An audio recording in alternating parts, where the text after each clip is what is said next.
Friends, स्वागत है आप सबका हमारे यूट्यूब चैनल रफ्तार स्टडी में। तो आज हम इस वीडियो में करेंगे चैप्टर मनी एंड बैंकिंग। तो समझेंगे इस वीडियो में हम लोग कि मनी क्या होता है, बैंकिंग क्या होता है। ठीक है, तो उससे पहले हम समझते हैं बार्टर सिस्टम को। ये बार्टर सिस्टम क्या है? जब अब तो हमारे पास जो है हमारी इकोनॉमी में जो पैसा चलता है, ठीक है ना, इन टर्म ऑफ मनी, तो मनी हेल्ड होता है हमारी इकोनॉमी में। बट ऐसा नहीं था कि क्या था कि पुराने समय में ओल्ड एशियंट टाइम में पैसा नहीं था, वहाँ पे पैसे के टर्म कोई भी पैसे की बात होती ही नहीं थी। तो किस चीज़ की बात होती थी? वो था उस सिस्टम को जो पुराने समय में चलता था, यहाँ पर पैसा नहीं था, उस टर्म को हम बोलते थे बार्टर सिस्टम। तो बार्टर सिस्टम क्या है, इस टर्म को हम समझते हैं। Barter system it is a system by which one commodity is exchange for another commodity without use of money. Means क्या कहना चाहता है कि एक ऐसा सिस्टम था जो कि वन कमोडिटी, एक कमोडिटी एक्सचेंज की जाती थी for another commodity without use of money, बिना किसी मनी के यूज़ के। मीन्स एक कमोडिटी को एक्सचेंज किया जाता था दूसरी कमोडिटी से। मीन्स कि हमको किसी वस्तु की ज़रूरत है तो हम दूसरे व्यक्ति से उस कमोडिटी को एक्सचेंज कर लेते थे और उसको जिस चीज़ की ज़रूरत है हम उसको दे देते थे। मीन्स गुड्स को एक्सचेंज किया जाता था एक दूसरे के साथ में। उस सिस्टम को बोला जाता है बार्टर सिस्टम। ठीक है, तो अब क्या ये अब यूज़ होता है? तो ये यूज़ अब नहीं होता है, बट कहीं कहीं पर ये मोस्टली यूज़ किया भी जाता है, बट ज़्यादातर ये बार्टर सिस्टम अब हट चुका है। तो ये क्यों हटाया गया, क्या रीज़न थे इसके, वो हम समझते हैं।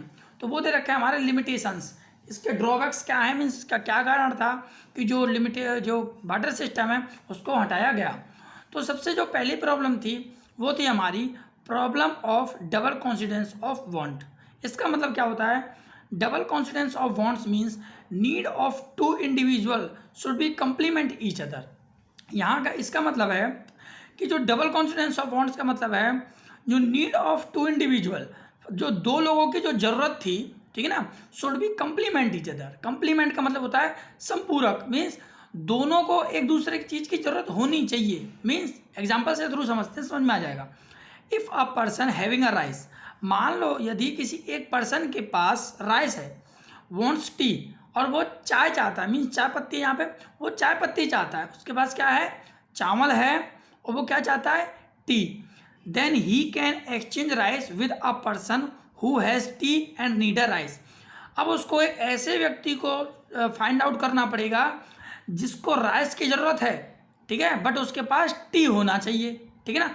मीन्स टी चाय पत्ती होनी चाहिए और उसके चावल की ज़रूरत होनी चाहिए, क्योंकि पहले पर्सन के पास चावल है, चाय की ज़रूरत है, दूसरे पर्सन के पास चाय है बट चावल की ज़रूरत है। तो इसको क्या बोलते हैं? Problem of double coincidence of wants.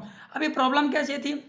Problem ऐसी थी कि इस प्रकार के व्यक्ति को ढूंढना बहुत मुश्किल था, क्योंकि जो चीज़ हमारे पास है ये जरूरी नहीं कि दूसरे को उस चीज़ की आवश्यकता होगी, ठीक है ना। तो इसलिए ये जो प्रॉब्लम आती थी उसको बोलते हैं हम problem of double coincidence of wants. इसलिए बार्टर सिस्टम हटाया गया था, ठीक है। और भी कारण थे, lack of common unit of value. यहाँ क्या है, under barter system there was no common unit for measuring the value of one goods of the another goods. ठीक है, यहाँ पे कहना चाहता है कि जो बार्टर सिस्टम था, no common unit of value means no common unit value. इसका क्या मतलब, नो कॉमन का मतलब समझ रहे हो? नो कॉमन का मतलब है हर एक वस्तु का जो यूनिट है, जो वैल्यू है, वो कॉमन नहीं होता है। मीन्स हर एक वस्तु की जो वैल्यू होती है वो अलग अलग होती है। Measuring the value of one goods of another goods for the purpose of exchange, ठीक है ना। जो मेजरिंग जो वैल्यू होती है वन गुड्स की दूसरे गुड्स के साथ, वो एक्सचेंज करने के पर्पज से वो सेम नहीं होती है। Means no common unit of value. कैसे? एग्जाम्पल थ्रू समझते हैं। यहाँ पे a horse can not be measured in term of rice. Means कोई मान लो किसी के पास एक घोड़ा है, कैन नॉट बी मेजर। अब वो उसको हम राइस के टर्म में तो मेजर नहीं कर सकते, क्योंकि राइस की कॉस्ट है वो काफ़ी कम होती है और हॉर्स की कॉस्ट काफ़ी ज़्यादा होती है। So barter system can not held, इसलिए जो बार्टर सिस्टम था वो हेल्ड नहीं हो पाता था। तो जो बार्टर सिस्टम में कॉमन यूनिट ऑफ वैल्यू थी, इसकी प्रॉब्लम आती थी।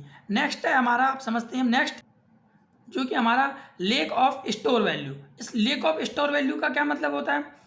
It was difficult to store the commodity for future exchange purpose.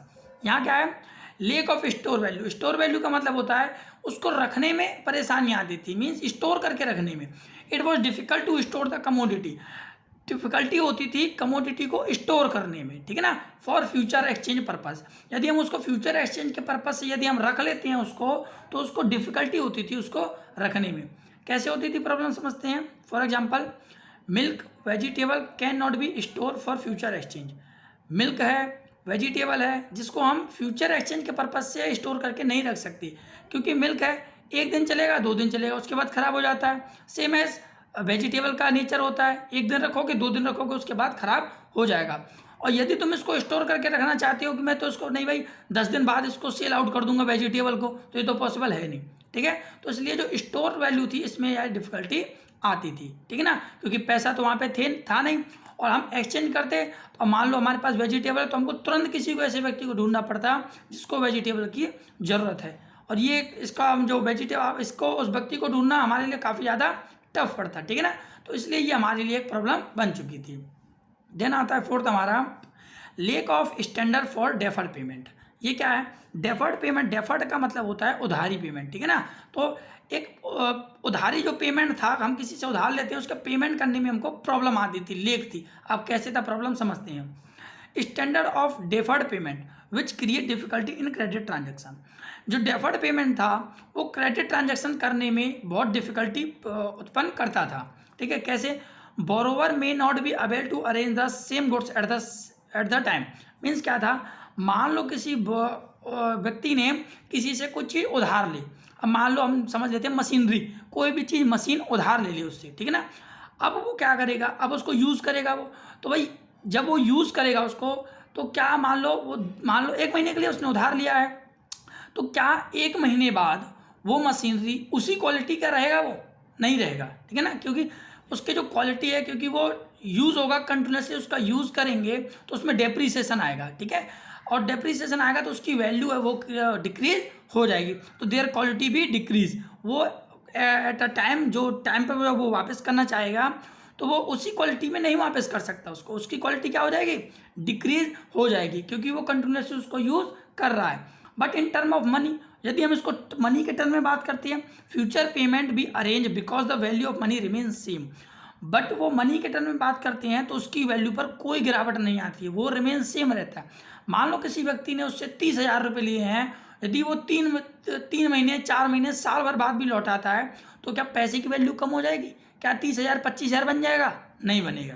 25,000 30,000 है वो तो 30,000 ही रहेगा, क्योंकि मनी की वैल्यू है वो रिमेन सेम रहती है, ठीक है।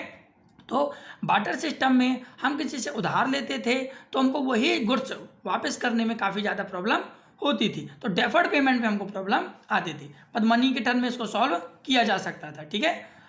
देन लास्ट आता है हमारा 5, लेक ऑफ डिविजिबिलिटी। डिविजिबिलिटी का मतलब होता है बंटवारा। अब बंटवारा करने में प्रॉब्लम आती थी। अब कैसे आती थी समझते हैं। If a household wants to sell his cow to get in exchange of cloth. यहाँ पे कहने का मतलब है, मान लो कोई हाउस होल्ड है, कोई एक व्यक्ति wants to sell his cow, वो अपने काउ को बेचना चाहता है, and get in exchange cloth. अब वो उसके बदले में क्या लेना चाहता है? क्लॉथ लेना चाहता है, कपड़े लेना चाहता है, and the value of cloth which is equal to the half of his cow. But यहाँ से तो कॉमन सी बात है, हमको समझ में आ रहा होगा, वो गाय को बेच करके क्लॉथ लेना चाहता है, बट ये कैसे पॉसिबल है? इन टर्म ऑफ मनी तो पॉसिबल है, बट बार्टर सिस्टम में पॉसिबल नहीं है, क्योंकि यहाँ बोल रहा है ना, द वैल्यू ऑफ क्लॉथ, जो वैल्यू है क्लॉथ की, कपड़े की, वो गाय के आधे के बराबर है। मीन्स गाय को यदि बीच में से काट दिया जाए तब उसकी वैल्यू निकल जाएगी। तो क्या ये पॉसिबल है? भाई कैसे हो जाएगा? ये कब पॉसिबल है? It can not be possible without killing his cow. यदि वो अपने गाय को काट करके देगा तभी जाकर के पॉसिबल है, वरना तो पॉसिबल है नहीं, क्योंकि वैल्यू क्लॉथ की काफ़ी ज़्यादा कम है और जो काउ की जो वैल्यू है वो काफ़ी ज़्यादा हाई है। तो यहाँ पे भी हमको डिविजिबिलिटी में प्रॉब्लम आती थी। तो ये सभी थे हमारे ड्रॉबैक्स बार्टर सिस्टम के, जिसको हमने सॉल्व कर लिया। किसके टर्म में? हमने इनको कर लिया मनी के टर्म में। जैसे जैसे मनी आया हमारे पास, एवोल्यूशन हुआ मनी का, तो वैसे वैसे जो बार्टर सिस्टम है वो ये प्रॉब्लम सॉल्व हो चुका है। आगे होगा आपको समझ में। Thank you.